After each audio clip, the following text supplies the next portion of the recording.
Qu'est-ce que c'est que ce... Ah! Mon Dieu, mais je crois que j'ai compris. C'est un signe. Je dois faire de la review sur ma chaîne.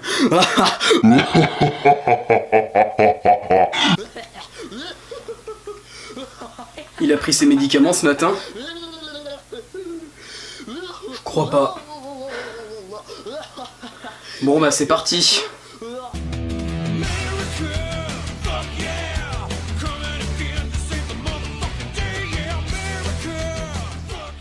Hey yo le peuple, suite à de nombreuses demandes de votre part, j'ai décidé de m'essayer à la review dans ce nouveau Blabla Comics. Et ça tombe bien, puisque la fête religieuse puis commerciale du nom de Noël s'étant récemment terminée, j'ai pu à cette occasion recevoir un certain nombre de comics. Juste quelques-uns, hein, pas tant que ça. J'ai eu principalement du Marvel et du DC, et un petit peu d'indé aussi, hein, parce qu'il en faut bien et que j'en ai pas tant que ça. Alors c'est la première fois que je m'essaye à la review, donc si c'est pas parfait, bah je m'en excuse. C'est parti. Lorsque j'ai appris qu'un très talentueux auteur avait fait un duo avec un de mes dessinateurs préférés ever sur du Superman, je me suis dit merde, il est trop cher pour que je l'achète maintenant. J'ai donc dû attendre jusqu'à Noël et enfin, ça y est, Superman Unchained est dans ma collection. Perso, à part quelques classiques, j'avais pas lu beaucoup de Superman dans ma vie et de plus j'étais content de pouvoir enfin rattraper mon retard que j'avais sur l'univers New 52. Lorsque Superman sauve des astronautes du crash d'une station spatiale, il se rend compte qu'il a reçu l'aide d'un surhomme inconnu et il va donc mener une enquête qui va le mêler à une histoire de patriotisme américain incluant le général Lane et Lex Luthor. Le gros point fort de cet arc, c'est clairement son rythme qui est excellent. C'est ni trop bourrin ni trop chiant, extrêmement bien rythmé, les phases d'action sont très bien posées par rapport aux phases plus calmes et on s'ennuie pas une seule fois grâce à ce rythme vraiment fabuleux. Et en plus, il soulève carrément des questions sur la façon dont Superman devrait agir pour sauver le monde. Après, le scénario manque un petit peu d'originalité et la micro-sous-intrigue entre Jimmy Olsen et Lex Luthor mériterait d'être un petit peu plus développée.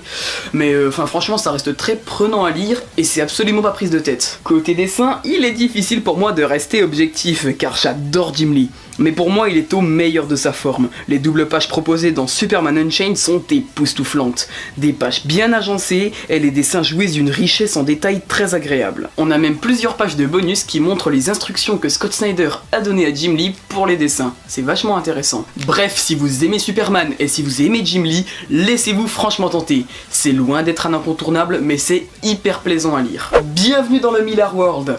Mark Millar étant mon auteur préféré, j'étais content de pouvoir enfin débuter ses œuvres indépendantes. Simone Pooney, un garçon de 12 ans privé de ses jambes suite à la sclérose en plaques, n'aura plus que les comics et le cinéma pour s'évader.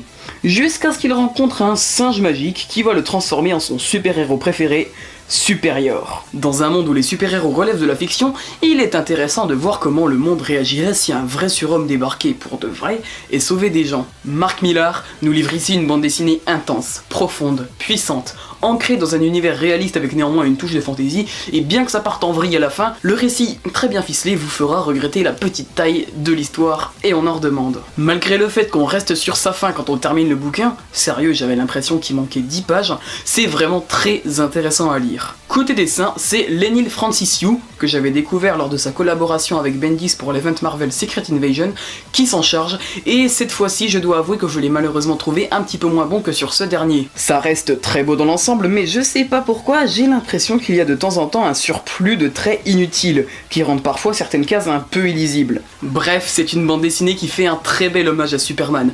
Petite déception côté dessin pour ma part, mais ça reste vraiment très prenant à lire. Si vous voulez lire du super-héros entre guillemets indépendant, Superior est idéal pour les après-midi pluvieux. Suicide Squad, tome 1, écrit par Adam Glass et dessiné par Federico Dallocchio.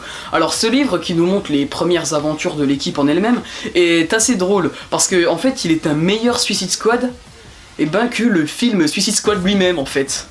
Dans le sens où il réussit tous les objectifs que le film s'était fixé et a lamentablement échoué. Cette fois-ci, on a bien une équipe de méchants qui nous est présentée, et pas une équipe de gentils qui essayent d'avoir l'air méchants. On ressent vraiment les odieux personnages dangereux que sont les membres de l'équipe, une équipe pleine de trahison, de méfiance, de coups bas et même de mort parfois. Et Deadshot, c'est vraiment Deadshot et pas Will Smith, le bon père de famille gentil. Bon, de plus, ça reste quand même le chef de l'équipe, donc il est assez mis en avant, mais moins que dans le film, ce qui laisse enfin de la place pour les autres personnages qui méritent également d'être développés.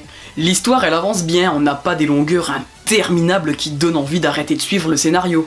Il y a beaucoup moins de clichés que dans le film. Il y a pas genre le mec qui se sacrifie pour sauver sa femme tel un héros et sauver ses amis, et qu'au final ouais tout va bien, il est encore vivant, ouf, larmoyant tout ça. Alors dans les deux, Harley Quinn elle est assez insupportable et totalement chaude, mais au moins dans le comics elle a le mérite de respecter un minimum le personnage de base. Et tant mieux, je suis même pas obligé de dire ce que je pense du Joker du film, parce que je risquerais de devenir grossier, vu que là dans ce bouquin il y apparaît pas, enfin pas directement en tout cas. Côté dessin, on a quelque chose de très énervé, très linéaire, qui colle vraiment bien avec l'équipe présentée. C'est sombre, froid, ça nous immerge vraiment. Bref, si vous voulez du bon Suicide Squad, ne regardez surtout pas le film, achetez plutôt le comics, au moins vous aurez pas l'impression de vous être fait entuber à la fin. Et pour terminer, je vous présente un gros mastodonte, voici l'absolute de Secret Wars. Effectivement, j'avais pas pu suivre les kiosques au moment de leur sortie, du coup je me rattrape avec ce beau bébé qui est une œuvre de Jonathan Hickman. C'est la fin du multivers. Toutes les réalités partent en couille, mais quelqu'un va réussir à recréer un monde nouveau à partir de ruines du Marvelverse. Voilà le pitch de Secret Wars qui, il faut dire, m'avait totalement emballé. Alors ça donne quoi? Et ben malgré que le scénario soit vraiment intéressant, mais genre t'as trop envie de savoir ce qui se passe, et ben ça part un peu dans tous les sens, hein. On nous montre des micro-bouts d'histoire qui n'ont aucun rapport entre eux à la suite, si bien qu'on a du mal à rester au même endroit entre deux chapitres. Et on s'y perd un peu. Et malgré ça, le scénario souffre quand même d'atroces longueurs. Il y avait des fois où j'avais envie d'entrer dans le livre et de dire au personnage « Ouais mais bougez-vous bordel !» Par contre, la scène de bataille finale en mode gros fanservice est juste ouf. Ça, il faut le reconnaître, ça envoie la purée, mais totalement. Pour les dessins, c'est assez aléatoire. On passe du très joli au... Ouais. Et puis quand même, pour 75 € l'édition absolute, un peu plus de bonus n'aurait pas été du luxe. Parce qu'à part quelques couvertures alternatives et 2 ou 3 petites histoires alternatives aussi, eh ben y a pas grand chose. Rien que de mettre quelques autres épisodes des autres mondes de Battle World qui ne manquent pas d'intrigue, hein, il faut dire, ça aurait été pas mal. Conclusion, Secret Wars est un comics à ne pas manquer si vous voulez être à jour dans la chronologie de Marvel. Mais à moins d'être un fan comme moi des éditions absolutes, je vous conseille plutôt d'attendre qu'une version hardcover moins chère sorte. Ce sera un meilleur rapport qualité-prix. Et voilà, c'est tout pour cette fois. Dites-moi dans les commentaires comment est-ce que vous avez trouvé mes reviews, et on se retrouve dans quelques semaines pour une vidéo un peu particulière. C'était Geeky. Salut.